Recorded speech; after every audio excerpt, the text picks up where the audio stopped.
everybody. Welcome to another edition of Let's Do Lunch.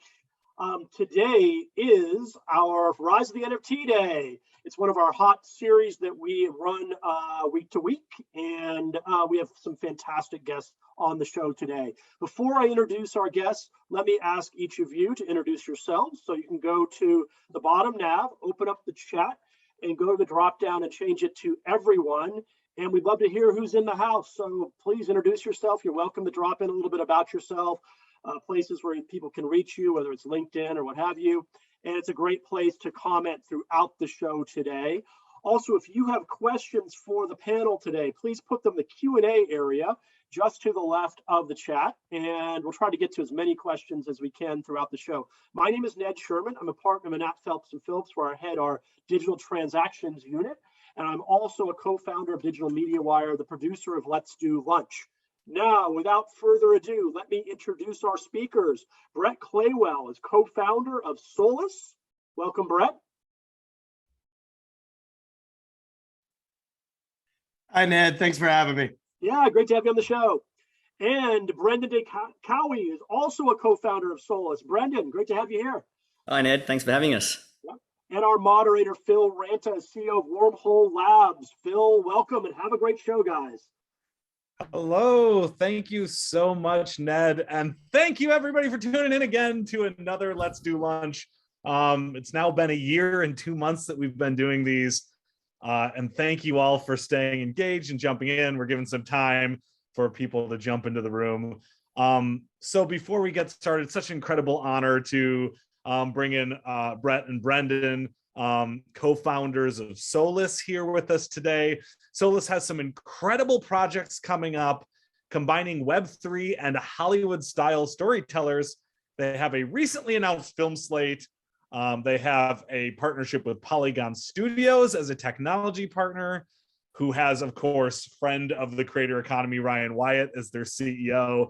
What they're creating is something really, really interesting here, and it's very relevant to everybody who's, let's say, OG digital media, who's saying, okay, I just learned how to make digital video. I just learned how to distribute movies. Now this Web3 is coming. Do I have to pivot to making, JPEGs of generative monkeys?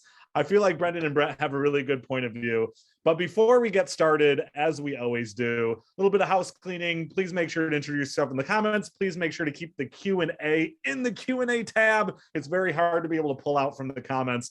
We'll try to leave 10-15 minutes for Q&A. And as always, if we don't get to your question, I'll make sure that the panelists have it at the end so that they can reach out to you on LinkedIn directly.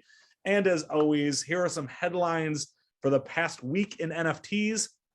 The Starbucks CEO has announced that he's giving all employees NFTs. What does that look like? I don't know, but it's going to be exciting to see. The company Novel, who creates NFTs for other companies, raised $6 million. A lot of interesting stuff in the B2B place. Black Tackle raised $5 million to launch skateboard NFTs. There's a leak saying Activision plans on launching NFTs into the Call of Duty series. Takes guts after their last announcement. We'll see where that nets out. Snoop Dogg is going to launch a bunch of unreleased music on the Cardano blockchain. Crypto.com/NFT launched an April Fool's potato NFT PFP for charity that sold out in 6 minutes. And finally, Dennis Rodman has announced he will release NFTs of his past and his colorful hair. So as always, this is all just in a week, very active space.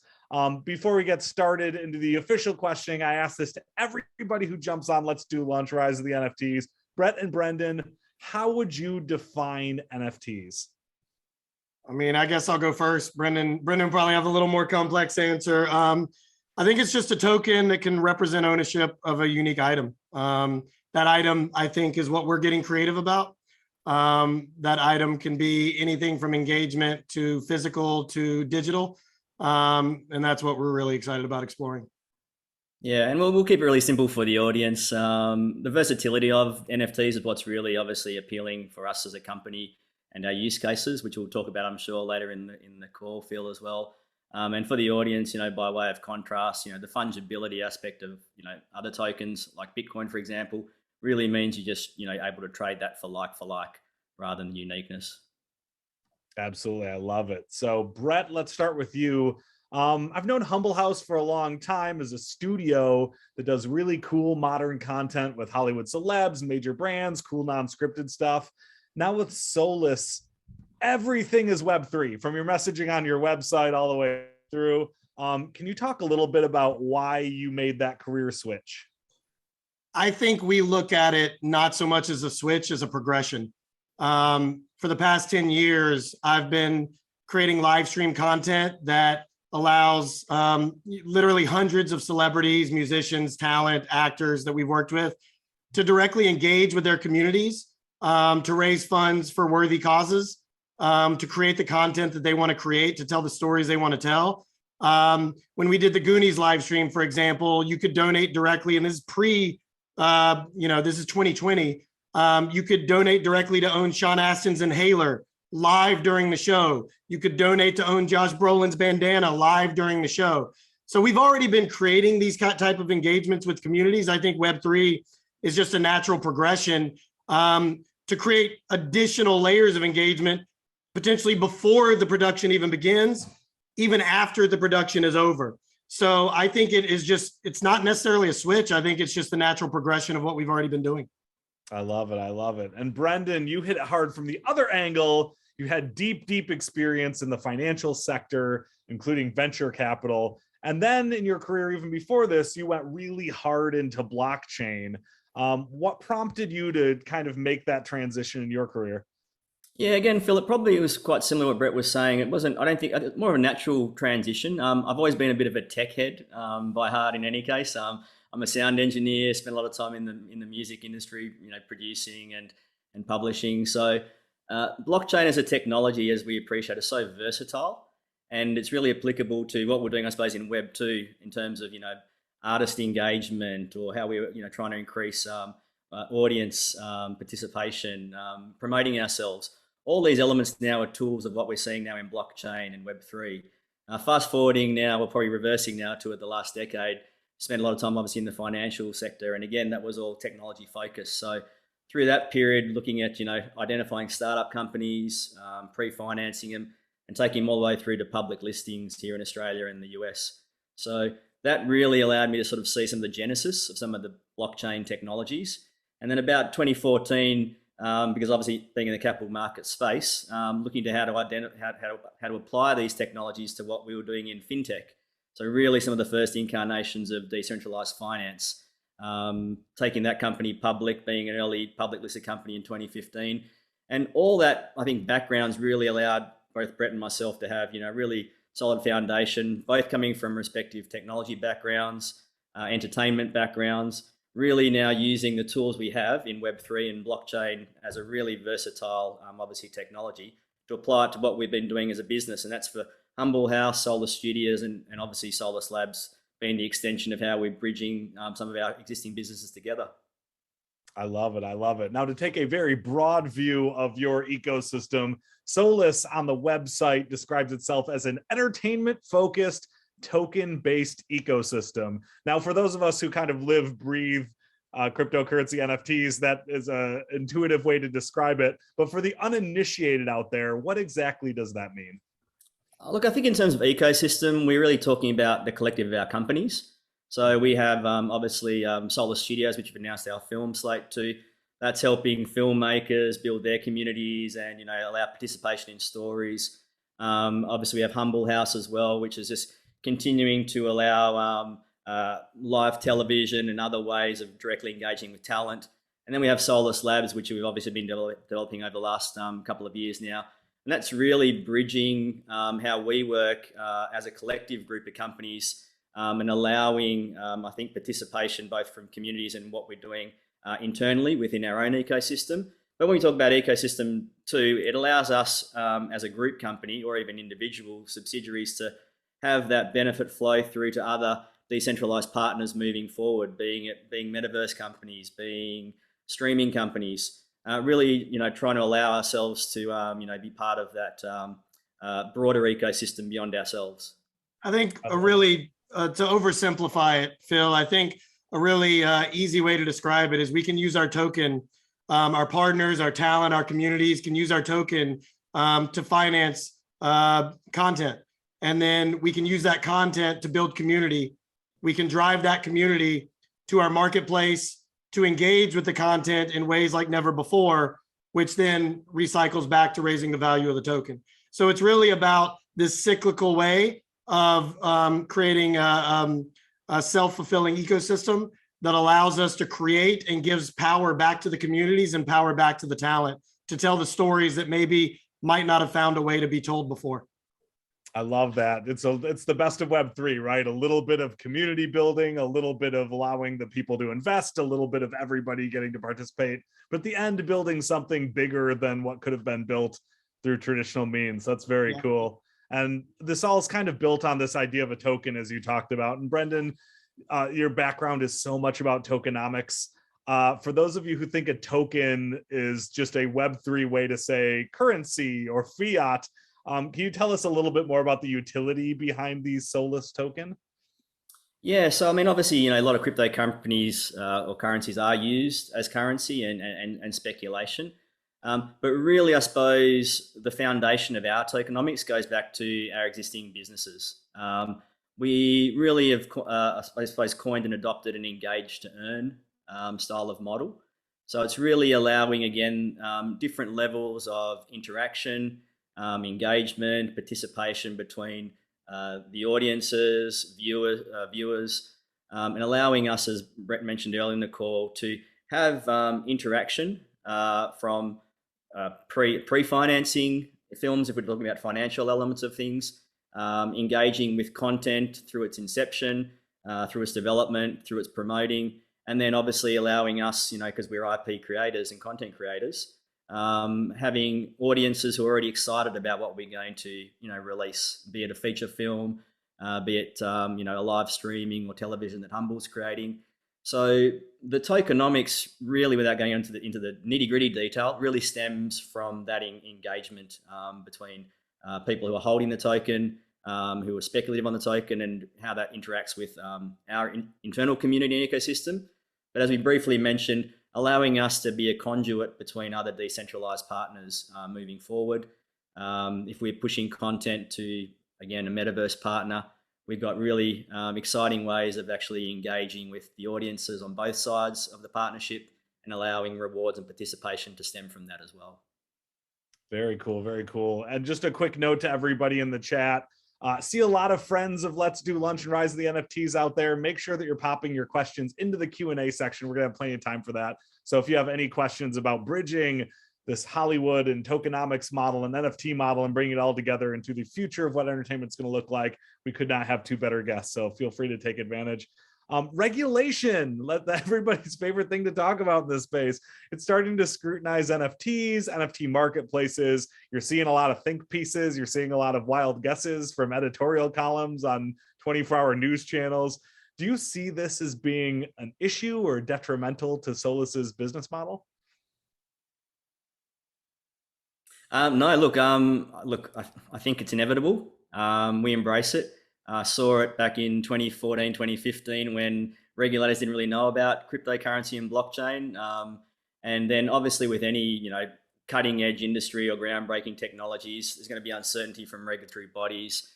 There's going to be different elements of scrutiny. But also there's a little bit of a balance between, between being truly decentralized, but also having some, let's call it safety, adoption from community and retail perspective. So I suppose our underlying business models, we're embracive of it, and we've been, I think we're all well versed in it in terms of, our respective backgrounds. As you can probably see, a lot of our team come from compliance and capital markets and financial services backgrounds too. So we understand regulation, we understand compliance. It's very applicable to what we're doing in specifically the financial side of our business too, involving participation in those opportunities within SOLIS. You'll probably see a lot more media now of securitization, securitized NFTs, securitized tokens. These are all opportunities that we can extend to our community in various shapes and forms. We can be really creative with how we can adopt financial assets and financial instruments to what we're doing. It becomes a safe place as well for our partners, tier one brands, and a lot of the groups that really want to participate in our ecosystem, which I'll let Brett speak to in a bit more detail about. But But really, we've been building this infrastructure with that knowledge, probably over, at least with the knowledge over the last 7 years, and making it more applicable to our line of business, specifically for entertainment. So yeah, look, I think it's coming, and it really depends on how all the players really want to adopt, embrace it, and maybe even obviously take advantage of it, because there's going to be an expectation of this from some stakeholders, I believe. Yeah, we started building this company well over a year ago, knowing the inevitability of some of this, but more so, we built this company as a curated marketplace first and foremost, because traditionally, I myself have worked with dozens of charities, hundreds of celebrities, dozens of brands, the Hasbros, the No Kid Hungrys, the Vin Diesels of the world, right? Where the authenticity, the validation, the safeness, as Brendan mentioned, of that experience for both them, the brands, the talent, and the communities is first and foremost to our service offerings. So we've always had this in mind, knowing that we want to utilize Web3 and utilize communities in more organic ways of how they engage with the content we create, but ultimately making sure that it's a safe space for everyone that we work with. And so this has always been first and foremost for how we design the company. Oh, it makes a ton of sense. And Brett, on the Hollywood meeting blockchain side, it's already been proven out with some projects in the past, right? A lot of people point to Stoner Cats. Mila Kunis raised $8 million for her to launch a show by selling character NFTs. So it was a bit of that crowdfunding model. Aside from that community financing model, why is Web3 the best route to build a next generation entertainment property? Well, I think we've seen a massive shift in content over the last few years, from monologue to dialogue. If you think about the origins of content, whether it was radio shows, whether it was Morse code, whether it was film, silent film, television, podcasts, content creators are typically speaking at an audience. They're not having dialogue with it. I think what myself, Twitch streamers, YouTubers, a lot of us have realized that audiences have become more interested in having some sort of interaction in real time with the content they're consuming. And in some ways, controlling. You look at like what Bernie Sue did with Artificial Necks, where the audience at home could literally control the score of the live content while they were watching, control where the characters went in a scripted series, really breaking the mold, winning Emmys. We're big fans of what he does. And I believe Web3 is a natural progression of allowing audiences to now not only engage and interact and possibly influence the content they're watching, but also participate, also own parts of it, also develop and cast. And all of those different elements, I think is, like we said, I think Web3 is opening up doors to not only participate in just while the content is live, but before the content goes live and after the content is already aired. I think that's where we're really excited about this. Very cool. And more, I'm glad that you talked about what happens in between, because at the end of the day, a lot of people, when they talk about Web3, they really talk about the community that's being built around it, right? It's a little bit investor, it's a little bit participant, it's a little bit of a lot of things that kind of ladder up to this big, interesting, joyous experience. So most of that lives in Discord, but when you discuss multiple layers of engagement, what other layers do you think are missing that you're ready to fill in those gaps? One thing we've spoken about a lot within our company is a lot of NFT drops. You're building a lot of momentum up to this one moment, right? And the drop happens. And then it's like, what's next, right? I think something that we're excited about is we've built an infrastructure both on the SOLIS studio side that is 18 months to film a film and to get it to theaters. And there's an entire process there. There's always story being driven. There's pre-production, there's production, there's post-production, there's the premiere, there's the time it's in theaters, there's after that, right? Imagine owning a piece of Indiana Jones, right? The story lives on. And I think with what we do with Humble House, it's daily community engagement. We create, where we're headed is creating daily content. It's engaging with our community in different ways. And when we speak to our community, we're not speaking to just SOLIS's community, we're speaking to our talents community. We're aggregating every one of our talent to give them the tools to create the stories that they want to tell, engaging their communities underneath our umbrella. So each of our individual talents communities are engaging with each other through chat, through red carpet visits, through set visits, through Zoom interactions with talent, through ownership of different pieces of the process. So and Brendan probably has some additional things to add here, but I think that's what's exciting. It's real world, global live engagement. We've been doing this for a decade. It's nothing new to us. Discord is just one mechanism. We feel like there's multiple layers there that aren't being touched currently. Absolutely. Brendan, do you have anything to add to that? Yeah. I know that Brett. Look, I think we're really a bridge filled between everything we're doing there, and I think the longevity, so the longitudinal cycle of what we do in terms of that content creation is really important, and I think a real differential to what we're doing in terms of some other peers in the space. Very cool, very cool. So SOLIS, let's look at SOLIS as a whole ecosystem.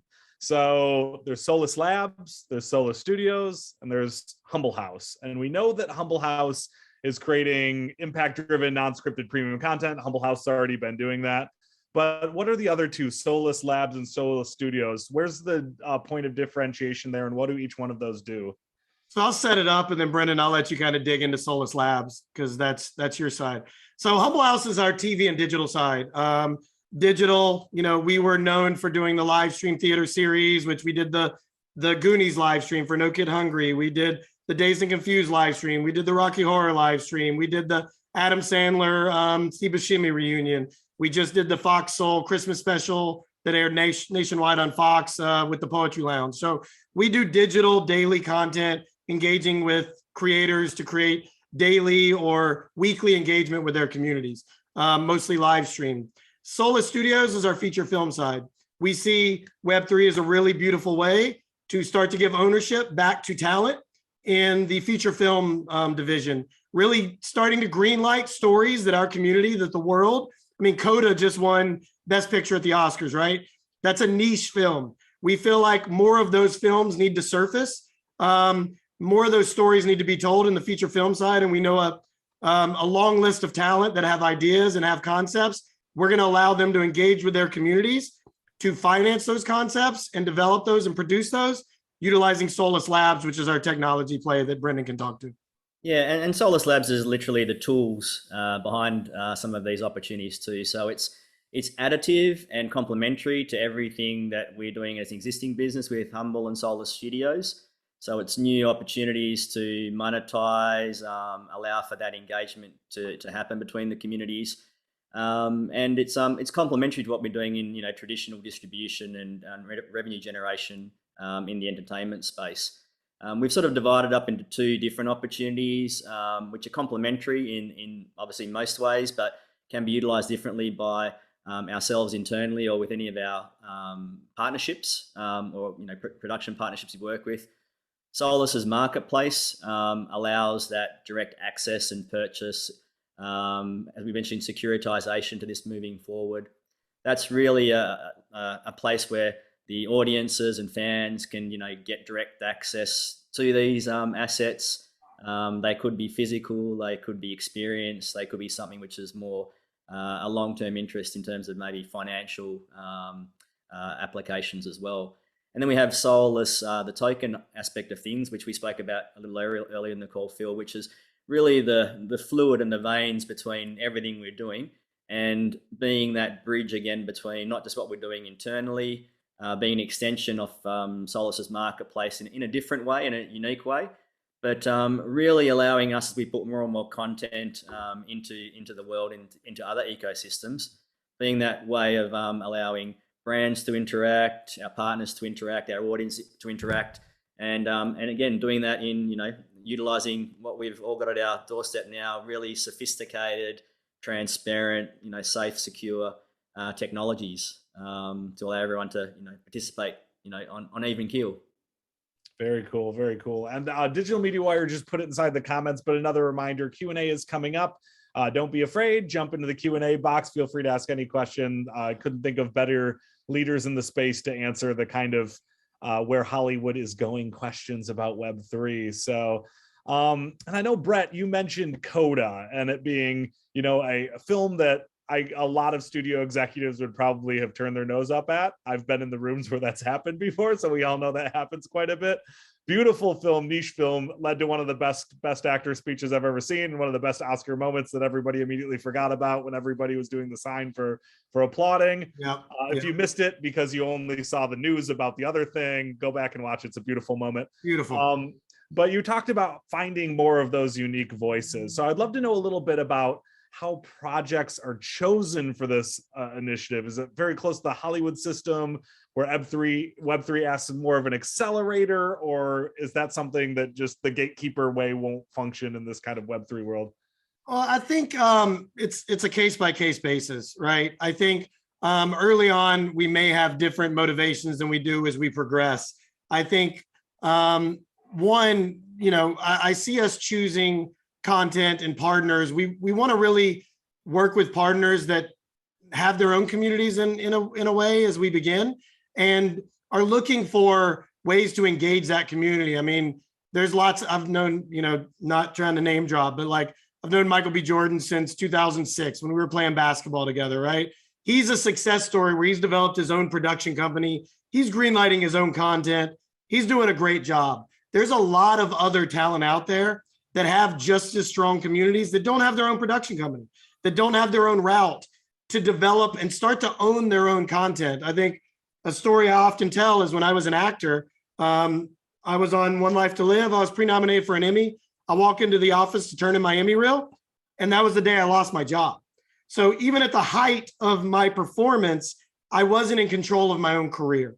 And that's something that's really true to my heart, is giving talent that opportunity to own their careers the same way a Twitch streamer does, the same way a TikTok creator does, the same way a YouTuber does, is that ability to work with their communities to really start to shine a light on stories that need to be told. I think I've worked with Travis Van Winkle on the Love Life live stream, where we built 3 schools in Senegal. We raised over $100,000 with Andy Grammer and Catherine McPhee, and we rallied their communities to build schools for children in Senegal. That's always been near and dear to my heart. That's why we say impact-driven content. When we just did the Poetry Lounge, I've been told so many times about the Poetry Lounge that show is too niche. We can't get it on a big network because it's too niche. It's the greatest poets in the world. We had Rosario Dawson, we had Aloe Black, and you can't get it on. It was the impetus for Def Poetry Jam, which is the greatest poetry show ever on HBO. Kanye West did 3 different songs from College Dropout before he dropped his album on Def Poetry Jam, yet you're telling me it's too niche. These are the type of content, this is the type of content we want to greenlight. The great, you know, this talent that needs a global audience, global communities that want to have interactions and engagement and tell stories that may not necessarily be controlled by metrics, by advertisers. I think that's what really excites us. I love that. And I can say, as somebody who spent a lot of years in the stand-up comedy and improv world, we all knew who was going to get famous 10 years before they got famous. Yes, we did. And like, I saw Keegan-Michael Key when I was 23 at Second City, Detroit, and there was no question it was a matter of time. And I guarantee he had 15 years of doors getting shut in his face, because a lot of people want to de-risk by only going with the people that are already famous. So I was working with Delta Airlines on Sky Magazine in like 2010, and I gave them a list of the next 10 people that they should do profiles on. Yeah. I would love to show you that list now. I can imagine. Michael B. Jordan was 100% on that. They didn't do it, but yeah, you can always tell who's next. Yeah, right? And I think that's what's beautiful for us is I think we're going to start a lot with talent that already has communities.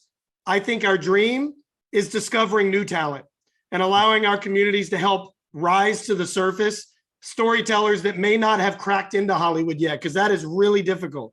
I was cast in One Tree Hill when I was in North Carolina before I came to California. I wouldn't know how to start in LA. It's so hard. I think we're building the ecosystem and the infrastructure to start to be that community that can start to rise to the surface, the storytellers that need a bigger microphone. I love the mission, and as somebody who has been through the struggle and eventually pivoted to the corporate world, young me would have appreciated this. We're gonna get you your own show, Phil. Don't worry.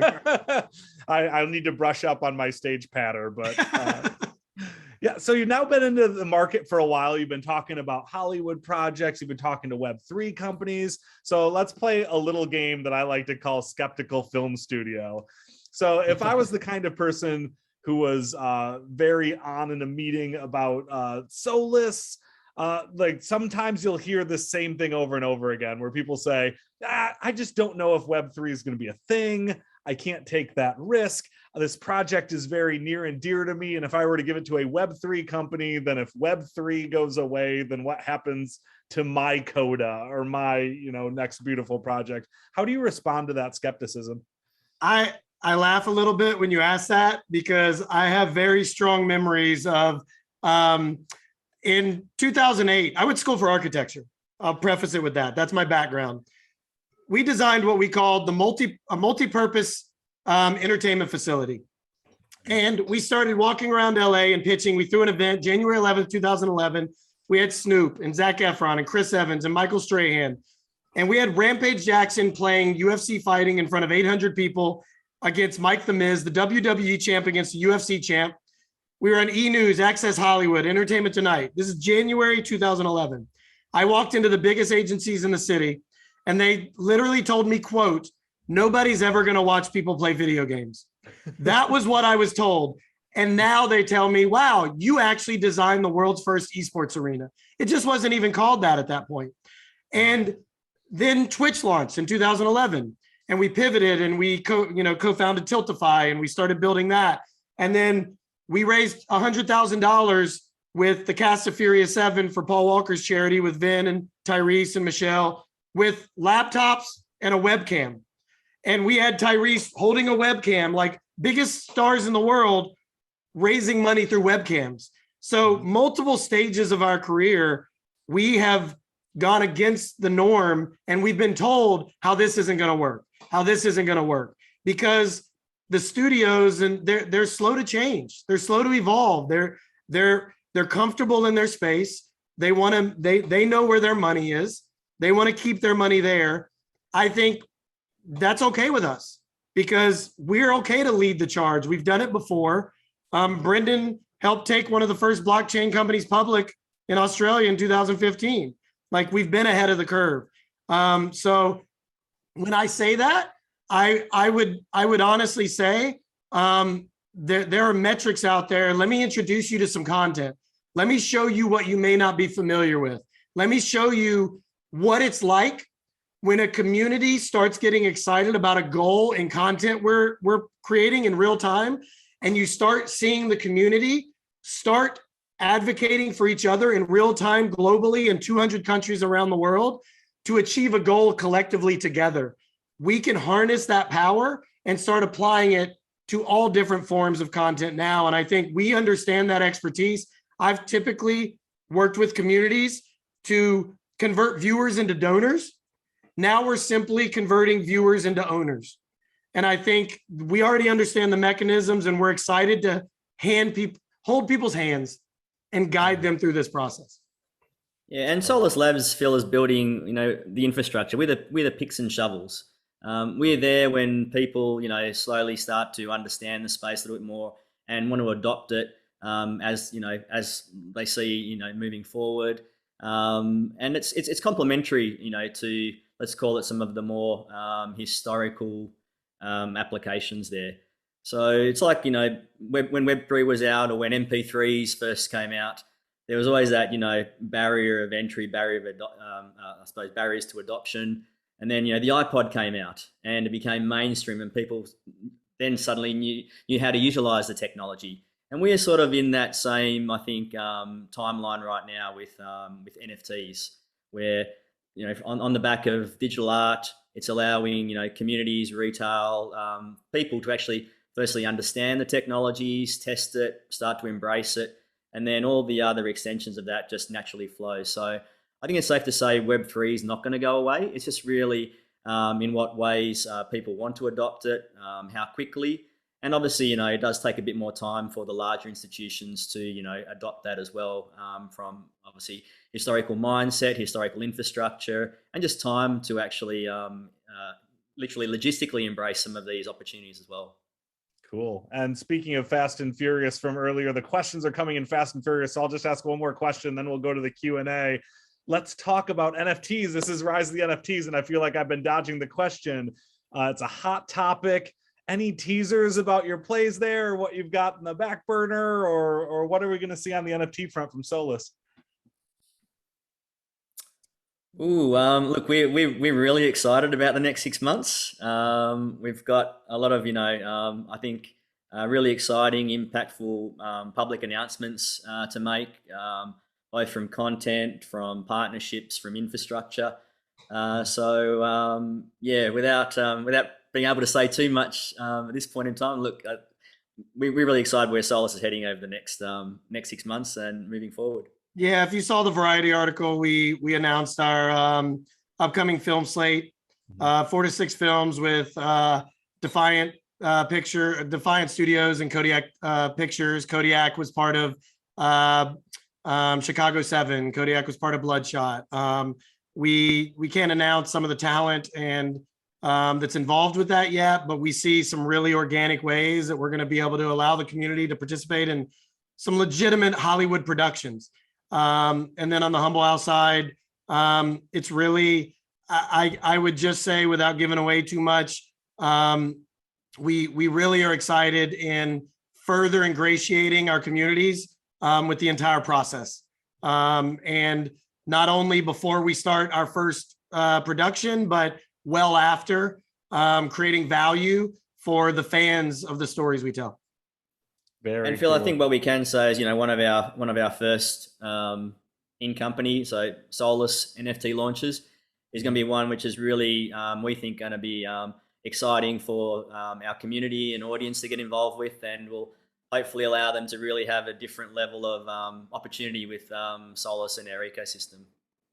That's awesome. Very exciting. Well, that's a lot of teasing. Yeah, it's some teasing. Give us about 2 or 3 weeks and you'll learn a lot more. There we go. I love it. So we'll have to make sure we get you back as soon as this is announced, so you can go, that's what I was talking about. All right, we've got about 7 minutes for Q&A, and we've got about 7 questions. We don't need to get through them all, but let's go for it. Great. So Ron Needham said, NFT newbie question, can NFTs be purchased in your ecosystem or only to be sold to another person within your ecosystem, or can they be moved to another NFT platform for transactions?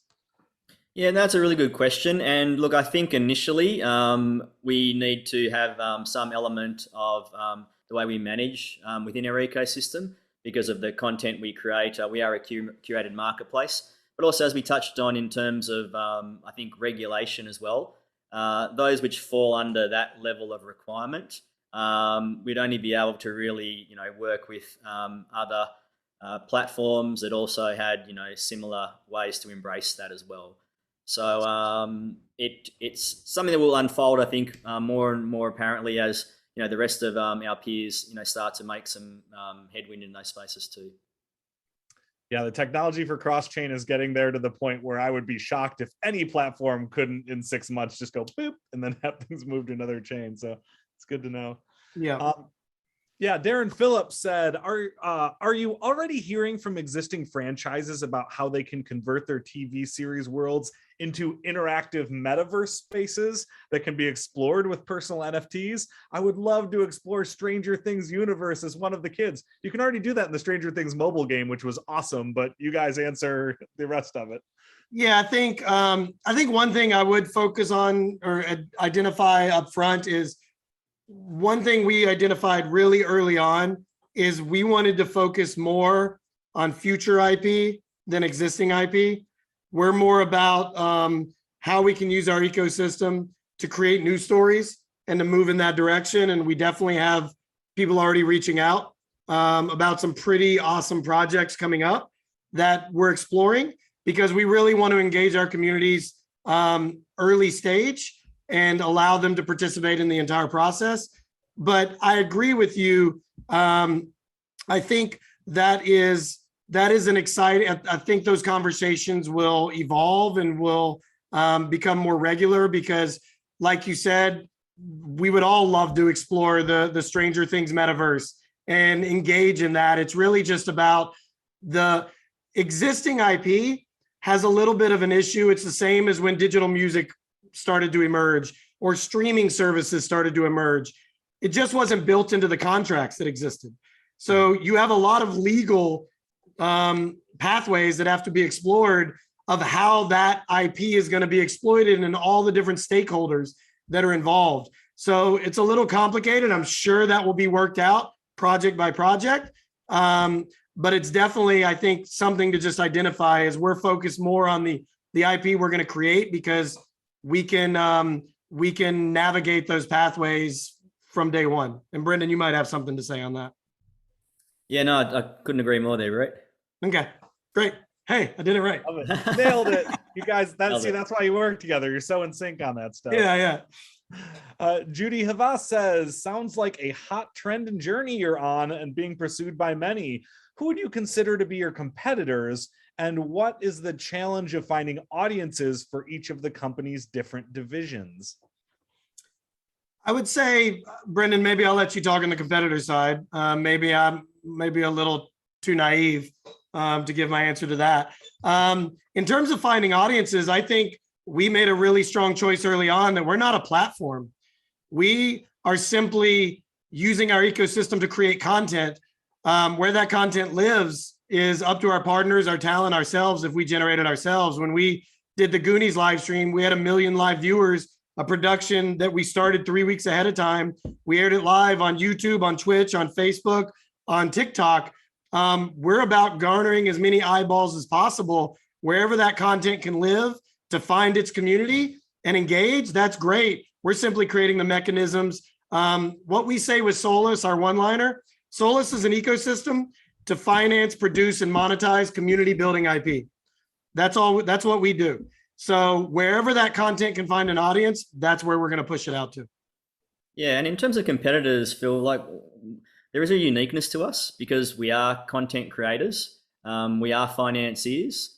What we've been doing is obviously with SOLIS Labs, extending the way that we utilize those technologies to be beneficial to what we're doing in our own existing business model too, and obviously by way of extension to our partners. I don't know of many, if we're just talking about just purely an NFT marketplace company, I don't know of too many that are content creators as well. So the NFT marketplace for us is really a tool for us. It's a technological tool for us to utilize internally, but also to allow obviously, the fans and engagement and our partners to benefit from that as well. So I think that is probably one element you could say separates us from some of our peers in the space. Yeah, it's always fun to talk about competitors in the Hollywood space because it's everybody and nobody, right? Even Sony and Disney will come together to launch Spider-Man in the MCU. So cool. Well, we've got time for one more question. For everybody who didn't get your questions answered, I'm going to give them to the panelists along with whatever your LinkedIn is and everything like that. So feel free to reach out to them. Their LinkedIn is inside the chat thread as well.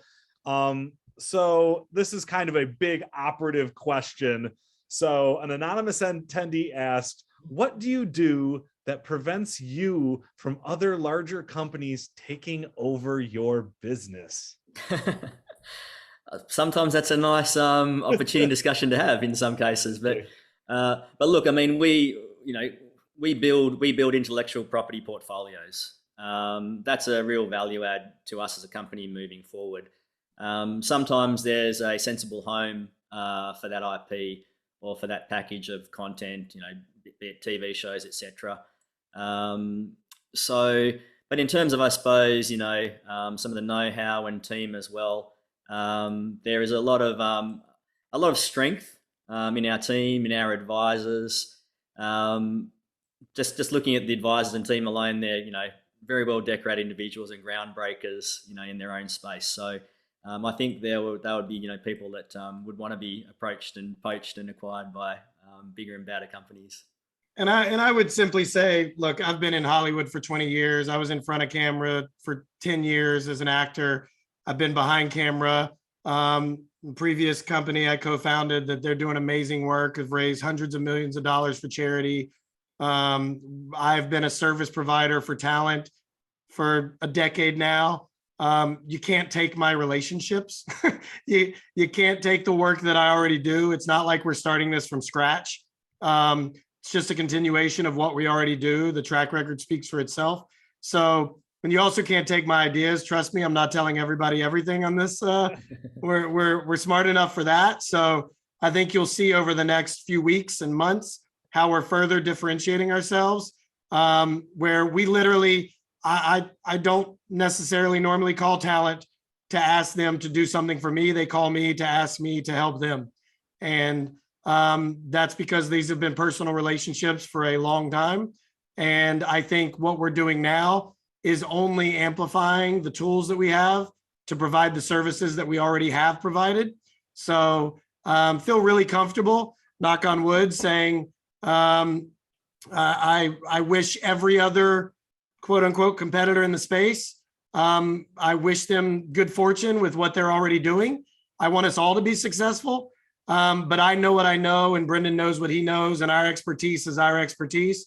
And we feel really comfortable in how we're applying it moving forward. That's the beauty of picks and shovels, right? They come to you. Yep. They need the picks and shovels to get the gold. Yeah. I love it. Well, thank you so much, Brett and Brendan. This was an awesome conversation. Everyone, please go follow them on LinkedIn. Ask questions. If you got a project, as Brett said, people go to him. He's in the resales business. He's fun to work with. He's a great guy. Reach out to him with all of your awesomeness. And as always, thank you so much, Digital Media Wire, Digital Entertainment World, and Ned for having us. We'll see you at the next one. Thank you guys, Brett, Brendan, Phil, fantastic session, and audience, really enjoyed all your engagement and great questions. This is what it's all about. So have a great day, everybody. Take care. All right, thanks everybody. Thank you, Phil.